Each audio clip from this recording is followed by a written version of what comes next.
17 एप्रिलला परिवहन मंत्री प्रताप सरनाईक हे कोल्हापूर दौऱ्यावर आले होते। या दौऱ्यात त्यांनी कोल्हापूर मध्यवर्ती बस स्थानकाची पाहणी केली होती। यामध्ये कॅन्टीन आणि स्वच्छतागृहाची पाहणी करून त्यांनी ठेकेदारांना झापलं होतं। कॅन्टीन चालवायला 30 रुपयात चहा आणि नाश्ता असा दरफलक लावण्यास बजावलं होतं, तर स्वच्छतागृह ठेकेदाराला जादा आकारणी करू नये आणि महिलांना मोफत सेवा पुरवली जावी अशा सूचना केल्या होत्या। मंत्री गेल्यावर 2 दिवसानंतर नेमकी काय परिस्थिती आहे याचा आढावा आमचे प्रतिनिधी संगम कांबळे यांनी घेतलाय।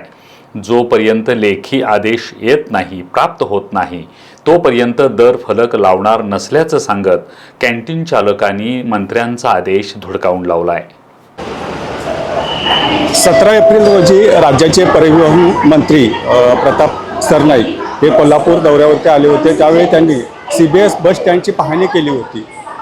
या ठिकाणी जे पेपर स्टॉल आहेत त्यांच्याशी बातचीत केली होती। त्यानंतर जे त्याला लागून कॅन्टीन आहे या ठिकाणी जाऊन त्यांनी पाहणी केली होती। तर त्या पाहणी दरम्यान त्यांना जे दरफलक आढळलं त्याच्यावरती चिकट टेप लावलेला होता, तो चिकट टेप त्यांनी काढायला लावला होता आणि अशा वेळी त्यांनी मंत्र्यांची फसवणूक करता का अशा शब्दात त्यांना सुनावलं होतं।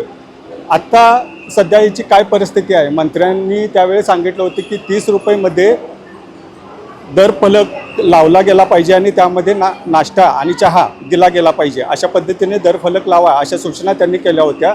मात्र सध्या तरी 2 दिवस झालं अशा प्रकारचा कोणताही दरफलक या ठिकाणी लावल्याचा आपल्याला दिसून येत नाही।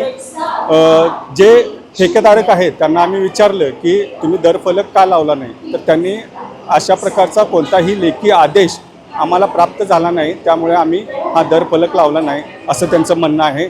त्याचबरोबर जे काही शौचालय किंवा स्वच्छतागृहाची पाहणी केली होती त्यावेळी जास्त दर आकारणी केली जात होती, त्यावर सुद्धा त्यांनी जे ठेकेदार आहेत त्यांना सुनावलं होतं। आम्ही आज त्या ठिकाणी जाऊन पाहणी केली तर जे दर आहेत त्या पद्धतीनंच दर आकारणी केली जात आहे।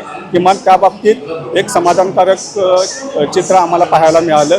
पण दुसरीकडं जी काही स्वच्छता फक्त मंत्री येणार आहेत म्हणूनच केली होती आणि आज 2 दिवसानं परत जो काही परिसर आहे तो अस्वच्छतेच्या विळख्यात सापडल्याचं पुन्हा आपल्याला पाहायला मिळत आहे। एकंदरीत मंत्री आला कीच प्रशासन जागं होतं अशा पद्धतीचं चित्र या सगळ्यातून आपल्याला पाहायला मिळतं।